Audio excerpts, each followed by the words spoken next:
สิกขาปะทังสมาธิยามิมานิปัญจสิกขาปะทามิสีเลนะสุขติยันติอาวิปัสโสตัสสัมปะทาสีเลนะเอโกติยันติตัสสมาสีลังวิโสทะเม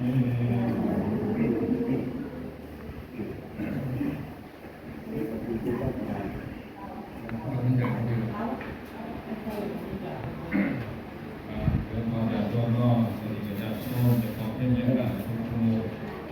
เราว่าทำบุญมีการทำกิจกรรมหาผู้ที่ลงรับไปแล้วในช่วงปีใหม่ให้เงินออกไปเลยให้ดูเราว่า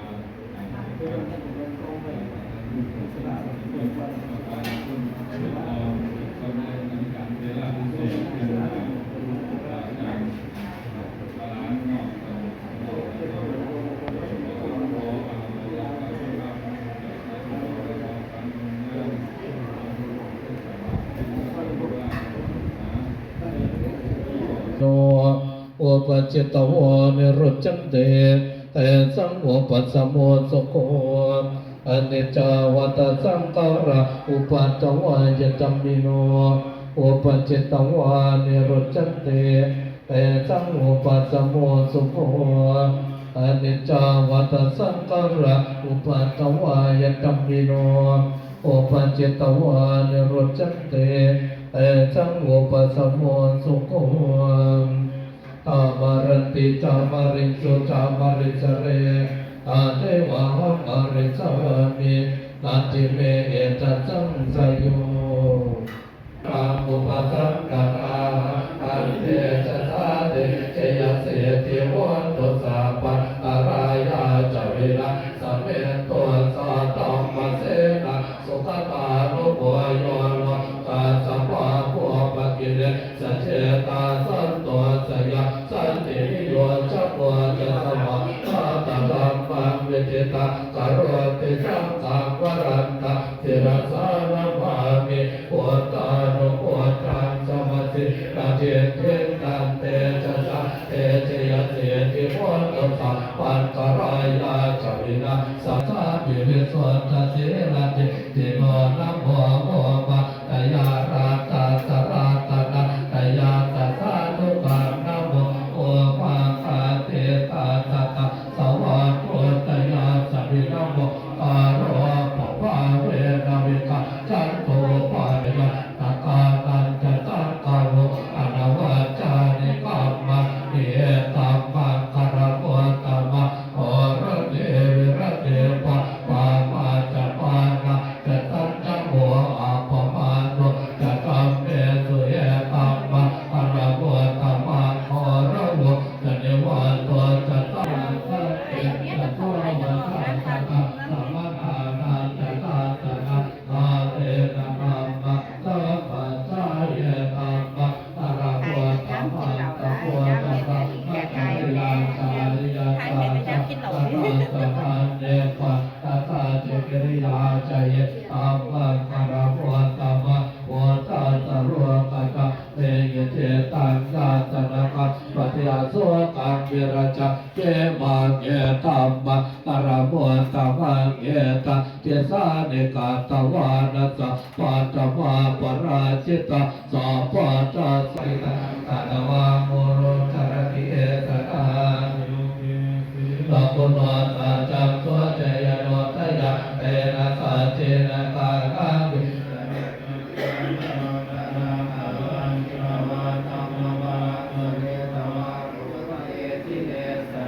ปรมวัสสายาสัจจกิริยาปะกาสังสันติปะกะอปัตตนาสันติปะกะอวัญจนาปะตาปิตาจเนกัตตะจาตเวตปฏิกรรมะสัพพะสเทกเตมิคัมมะปัจจริโตติเกวัจเจติโตรัสสะกะเวตานิอุทธกังปัตตวะยะตาสิเกสัจเจนะเมสัมโมนาทิเอสาเนสัจจะปะระเมติสัมภะตัวตนวาตังวิจโยตถาริยาภิติปัสสะเจโกจังกาจักตาปะเรสัมมาตุเปกะพุจังกะสา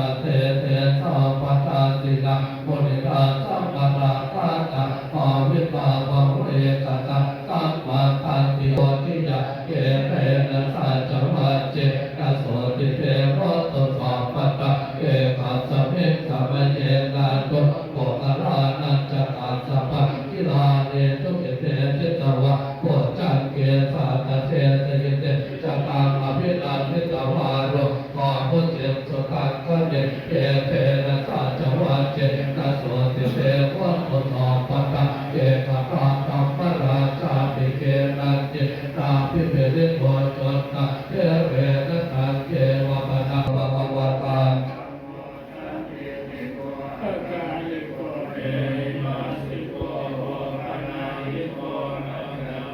เวทิตาโพเวนโตเยติสุปฏิปันโนภะคะวะโตสาวกสังโฆโอสุปฏิปันโนภะคะวะโตสาวกสังโฆสายปฏิปันโนภะคะวะโตสาวกสังโฆสามิจิปฏิปันโนภะคะวะโตสาวกสังโฆโยจิตัสสะตาเดปุเรกายุกะเนอาตาปุเรกาบุคละเยสาภะคะวะโตสาวกสังโฆอาหุนายโยปาหุนาย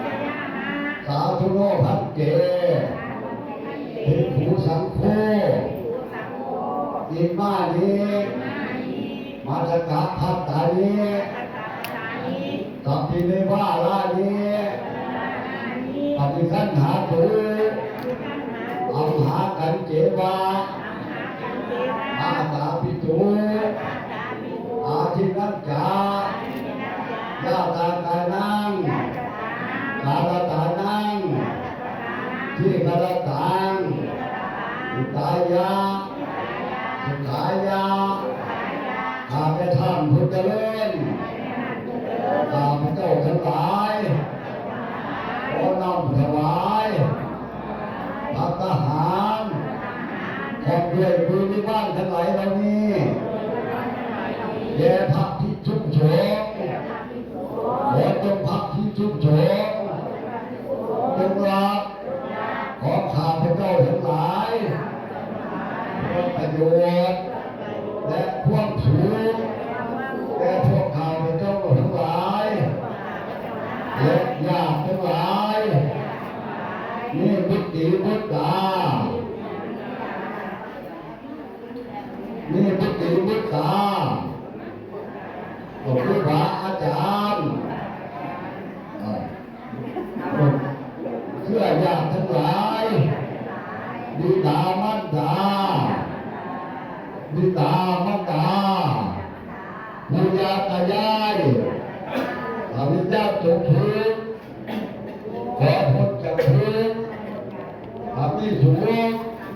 ขอให้ชีวิตยิ่งขึ้นไปยิ่งกันและกันเถิดสาธุ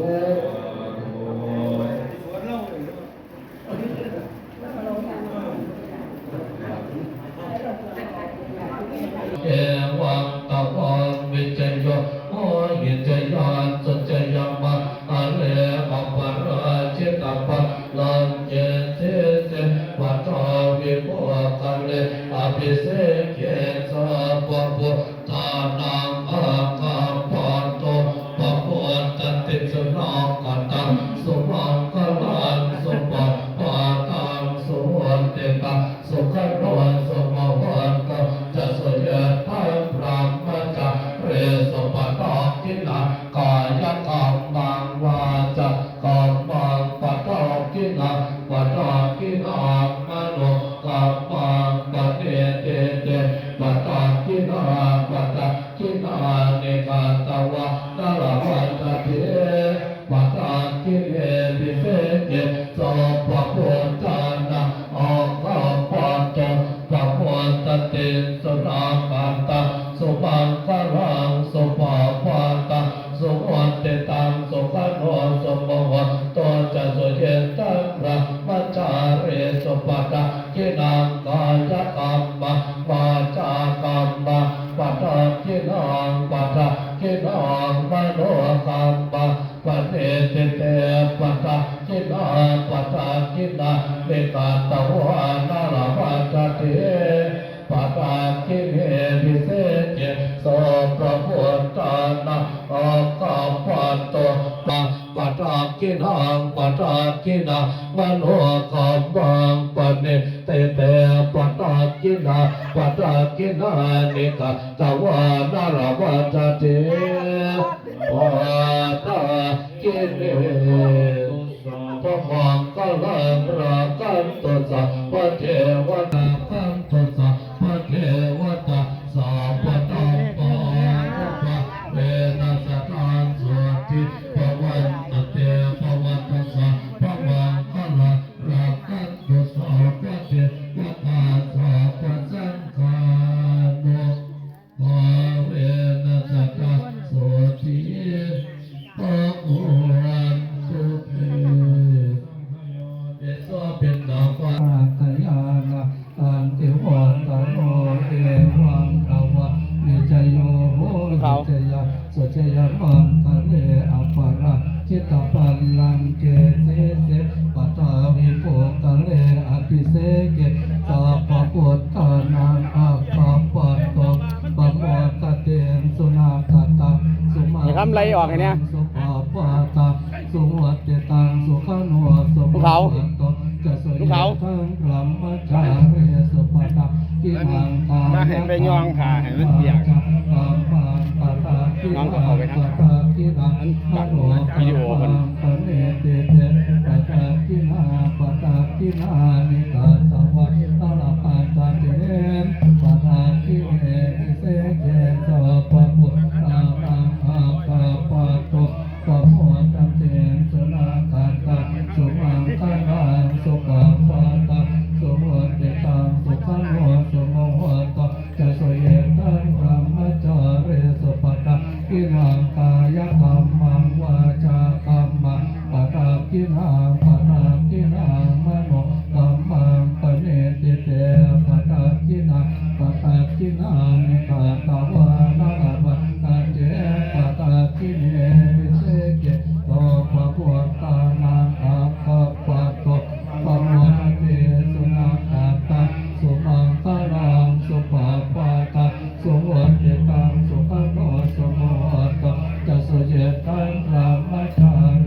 เดี๋ยวคนกะสิเดี๋ยวสินั่งหมดนี้เดี๋ยวสินั่งเลี้ยวตัวนี้ก่อน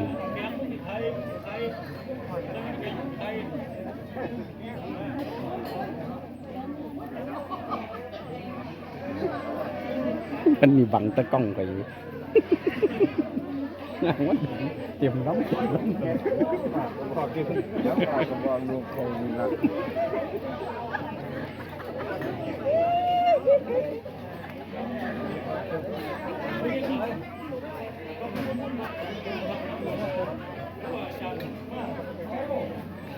เด็ก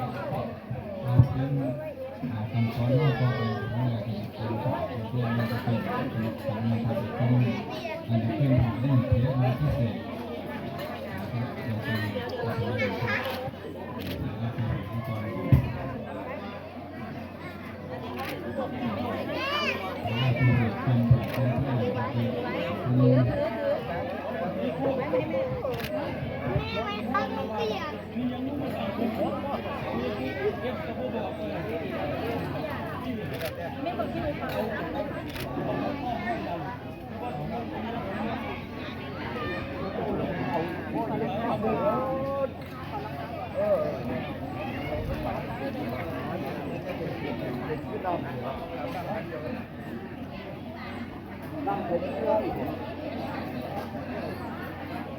เป็นมาที่ยังน้อมากกว่ามือนี่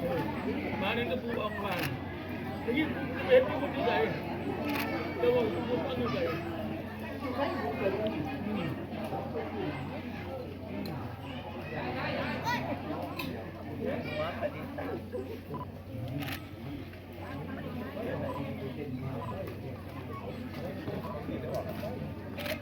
ปูอังกับหูจักรอนปู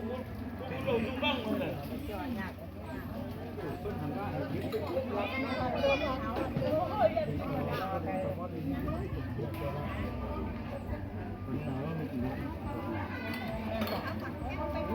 เป็นไง แค่ละมองมันมอง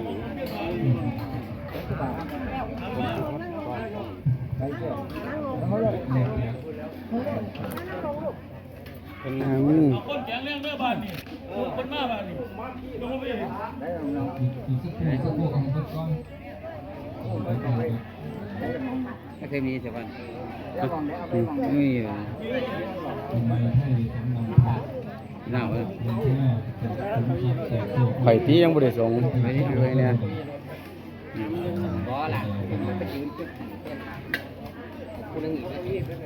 ใครแข่งได้ไหมคะไหนคะมาเลยไหนคะมองกล้องหน่อยยกปีมาเลยอะไรทางเนี่ยทางนี้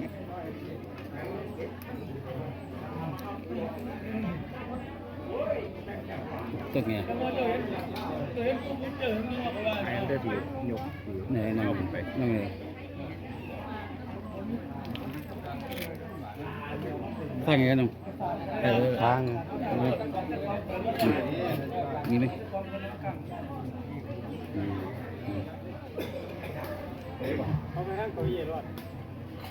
ถ่ายมันสิยกคนยกคือถ่ายตรงสองคน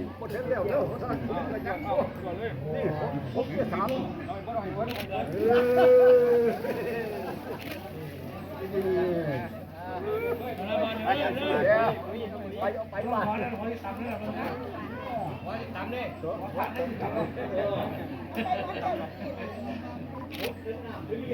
ไปเดี๋ยวไปเลย เบิ่งขอพันสมอง ไปเดี๋ยวเล่นไปบ่ ไม่ ยังพอดีมันสบาย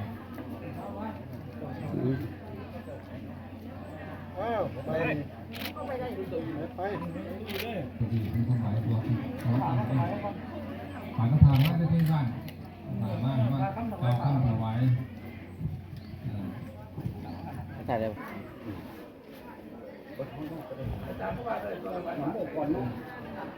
เอามาคนรวยมันจะสักคนน่ะ โมตัสสะภะคะวะโตอะระหะโตสัมมาสัมพุทธัสสะ โมตัสสะภะคะวะโต นะโมตัสสะภะคะวะโต สัมมา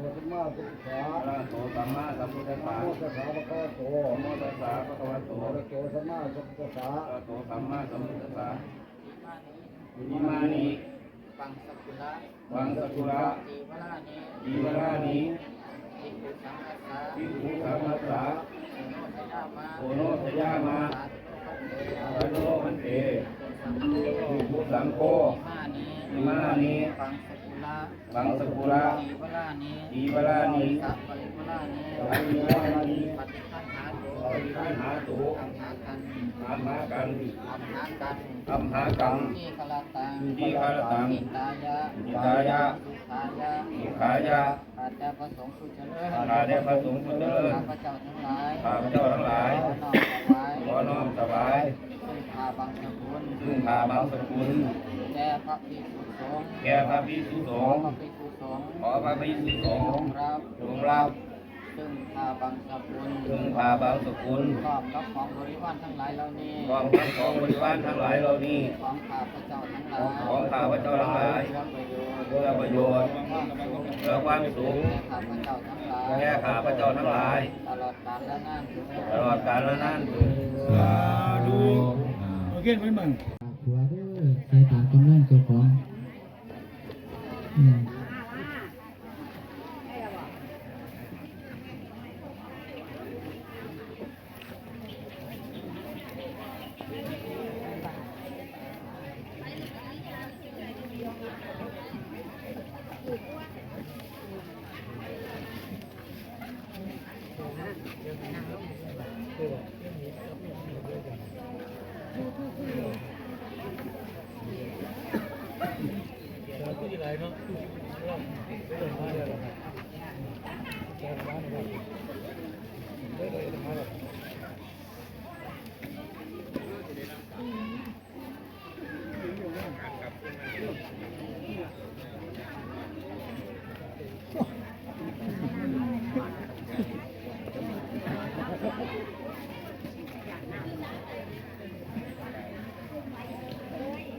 ตามกำลังเจ้าของเด้อพระเจ้าวิปัสสีเพิ่นโมทนามีม่านออกมาถามเพิ่นว่าข้าแต่ท่านผู้เจริญการทำบุญแต่ละครั้งเหมือนกันหรือไม่เพิ่นว่ามันบ่คือกันบุคคลบางคนในโลกนี้ย่อมถวายทานเองแต่ไม่ชักชวนซึ่งบุคคลอื่นบุคคลนั้นตายไปแล้วเทียบพร้อมไปด้วยโภคสมบัติแต่บ่เพียบพร้อมไปด้วยบริวารทำบุญแต่เจ้าของแต่บ่ส่วนคนอื่นขึ้นว่าไปฝากที่งานใกล้ๆนี่ บุคคลประเภทที่สองบุคคลบางคนในโลกนี้ย่อมไม่ถวายทานเองแต่ชักชวนซึ่งบุคคลอื่นบุคคลนั้นย่อมไม่ถึงพร้อมซึ่งโภคะแต่จะถึงพร้อมด้วยบริวารเป็นว่าบุคคลประเภทที่สามบุคคลบางคนในโลกนี้ย่อมไม่ถวายทานเองและไม่ชักชวนซึ่งบุคคลอื่นบุคคลนั้นย่อมไม่ได้แม้สักว่าเข้าไปเกวียนให้พออิ่มท้องเป็นว่าสามท่านบุคคลประเภทที่สามทำท่านกับบ่ทำบ่ส่วนคนอื่นนำประเภทที่สี่บุคคลบางคนในโลกนี้ย่อมถวายทานเองและยังชักชวนซึ่งบุคคลอื่นบุคคลนั้นย่อมถึงพร้อมซึ่งโภคะและจะถึงพร้อมด้วยบริวารห้องสิเต็มบาทจะเพิ่มบาทด้วยไหมตามกำลังเจ้าของเด้อ ระบาดบ้างเนี่ยไปตัวเตรียมระบาดอยู่ อนุโมทนาจะโตประกาศด้วยบานนี้เงินตกบาทมือนี้เป็นทุนเทพื้นค่อนกีดเฮาเด้อสาธุแน่เฮาสาธุอย่าไปคิดว่าเงินหน่อยนั่นคือศรัทธาเฮาบางคนมีบาทหนึ่งแต่ว่าได้ภาระอานิสงส์หลายกว่าคนเฮ็ดเอาหน้าก็มีสาธุสาธุ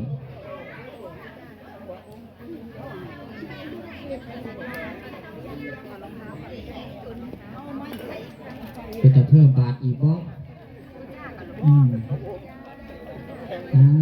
สาธุสาธุเด้อเปิดเนาะลาพรมีกิจกรรมต่อครูบาอาจารย์เพิ่นก็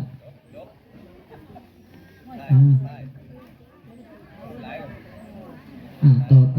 ญาติโยมสุดท้ายนี่อาตมาภาพพาลูกพาหลานบ่มีแนวสิตอบแทนของญาติพี่น้องญาติโยมอาตมากะแค่มีคำอวยพรขอให้ญาติโยมทั้งหลายจงมีปฏิหะโนบายปกป้องทรัพย์พยันตรายทั้งมวลขอให้ญาติโยมทั้งหลายจงเป็นผู้มีสิริสวัสดิ์ที่พัฒนามงคลสมบูรณ์พูนผลไปโดยทั่วกันสู่ผู้สู่คนด้วยเถิดต่อไปรับพรเป็นภาษาบาลี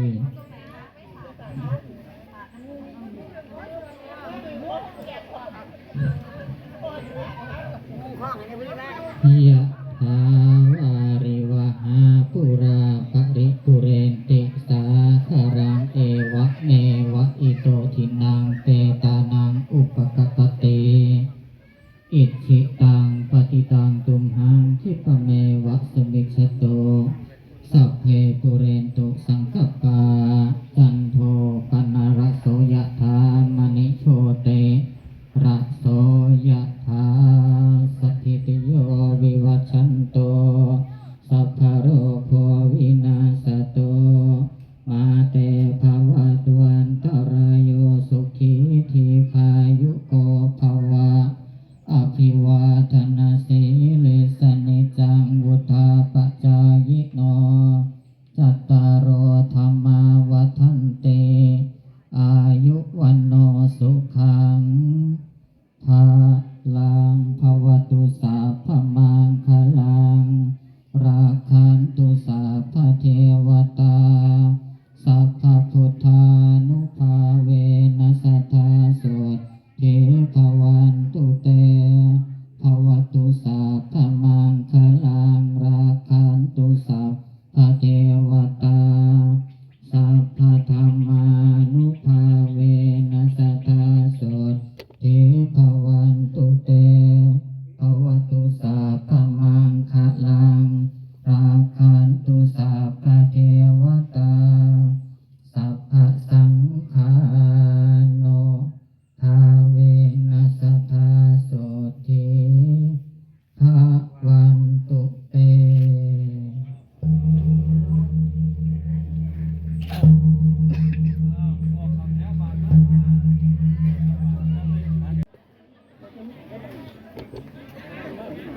นั่งเลยนี่หอยเจ้ามาหอยล้างตากแดดหอยนะนั่งอยู่ที่ตัวหอยไปกินแล้วแดดไปนั่งแดดที่ต้นเสียนแดดมันก็แดดตกครับนี่มันดูน้ำมันก็เย็นตัวไม่ใช่มันนั่งตัวเดี๋ยวที่เหรอลูกหลานได้สงเนี่ยคนนั่งอยู่เด้อคนอยู่เย็นเลย นะครับพอดีมีท่านนะครับผู้ทรงแล้วกับนั่งเก้าอี้ต่อเลยนะครับ เพราะว่าให้ลูกหลานนะครับทรงงามนะครับ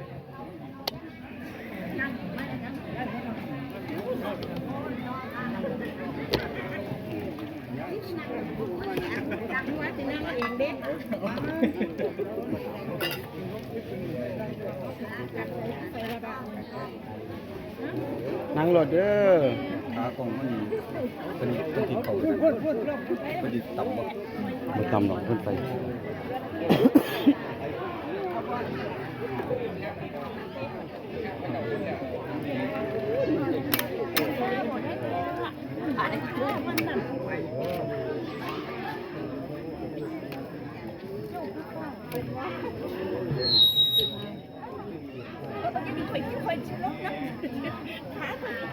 นัดเขาทำไมได้นัด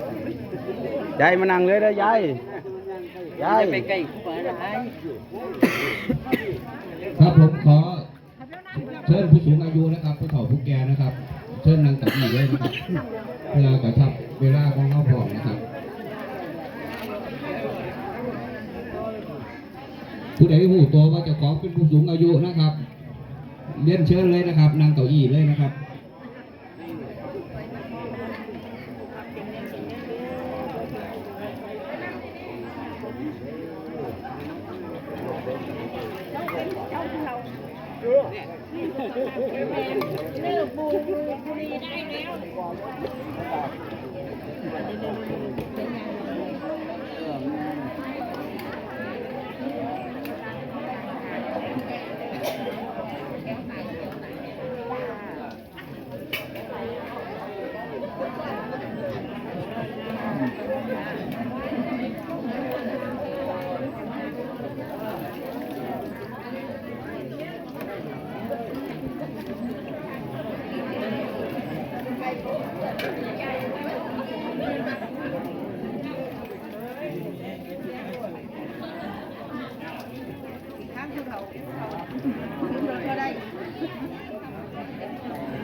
ย่อมันก็ได้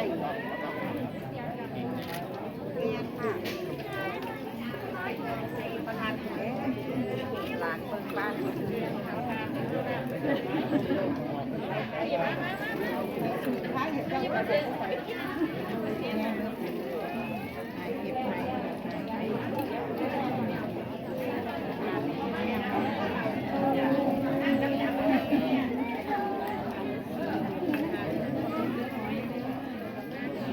น้ำหมาเห็นงานประธาน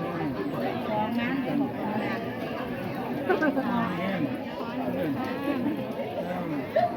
เพิ่งเลยเด้อปูประธานคือกันนั่นแหละ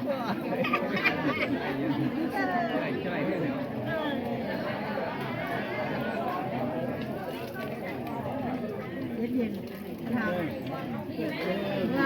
ะตื่นบ่บ่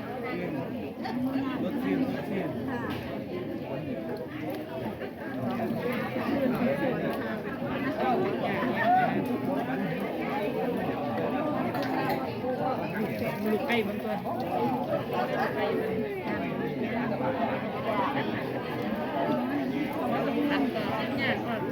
อาจารย์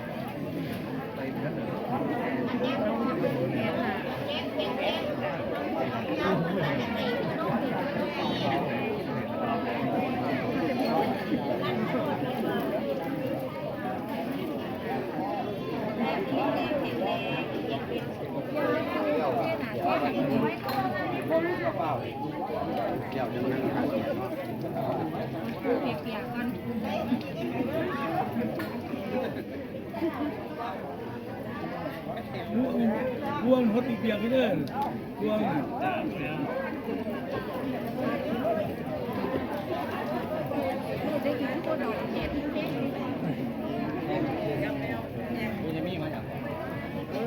หัว อยากทำจะเป็นหิน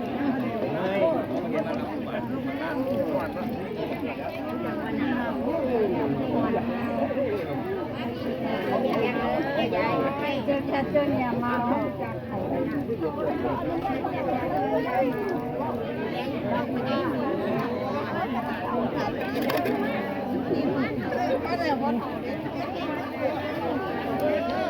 ว่าเมื่อไหร่น้ำหนักไม่อย่างนี้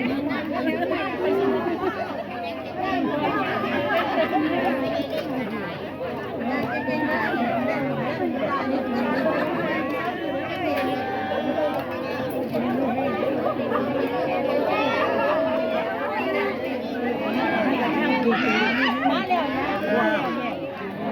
โอ้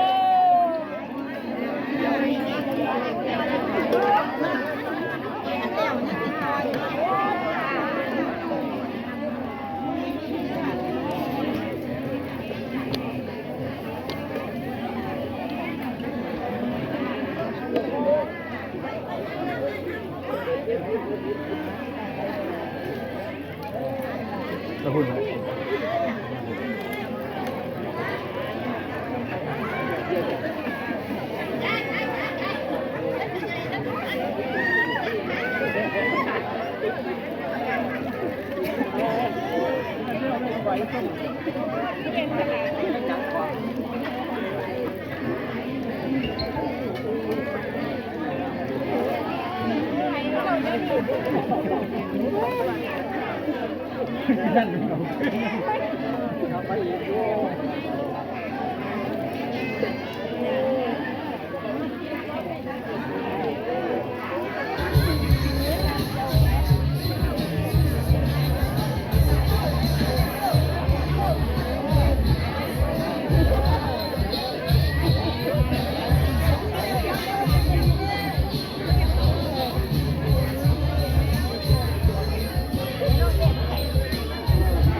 ย็น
นั่งให้ลูกร้านนี่หดน้ำเลยว่าหาเก้าอี้มาให้นั่งหดน้ำ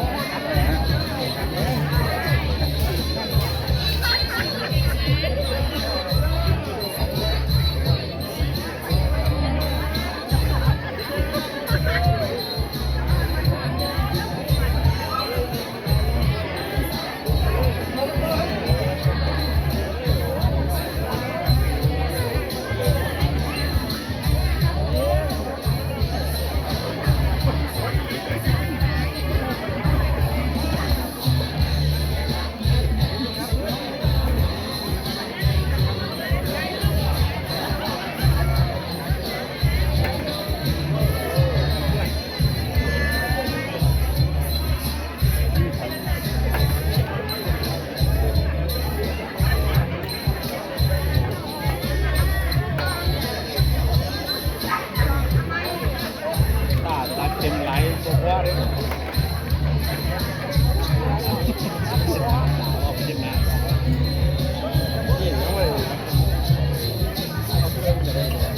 ตักไหลเก่งเลยเล่นการว่าจะไปไหลมันได้น้ำจนมันสาดเราเดี๋ยวเข้าหนึ่งปาก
ย้ายอุ้มเนี่ย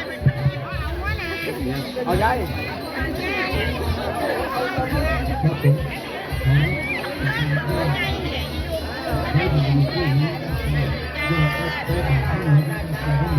ก็ว่าตักเจ๊เส้นเสีย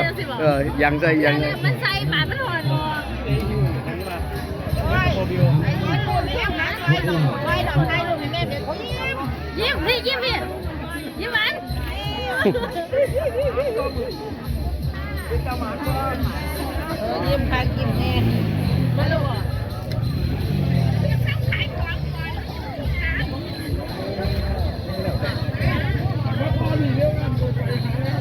อันนี้ไอเลียน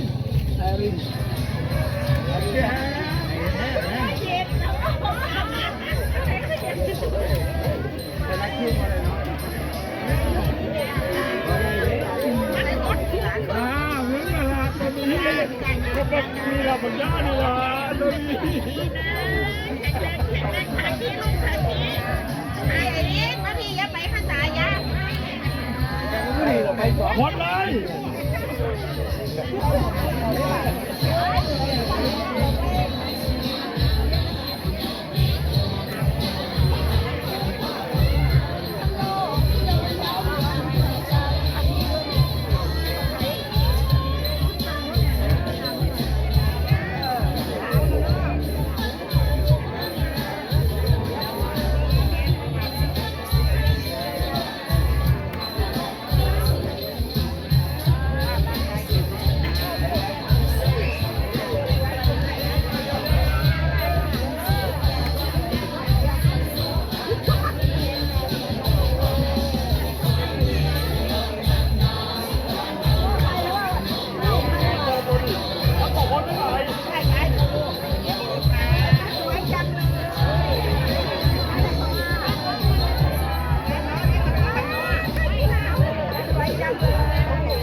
น้ำเหมือน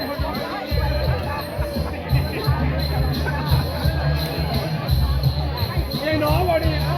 ไปเลย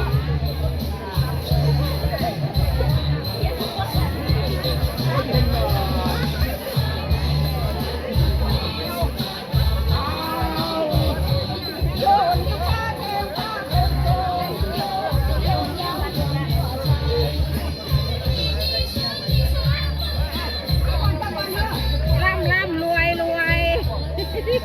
ถูกหวยอย่าลืมเงิน มีแค่มาแล้งหากินเดียวรอดเออโบบีบมองแกมันถึงเนาะว่าไง รถตามผู้สูงอายุแล้วก็เชิญไปตบกระไทยเลยนะครับเชิญพ่อแม่พี่น้องไปตบกระไทยเลยนะครับรถตามผู้สูงอายุไปเลยนะครับ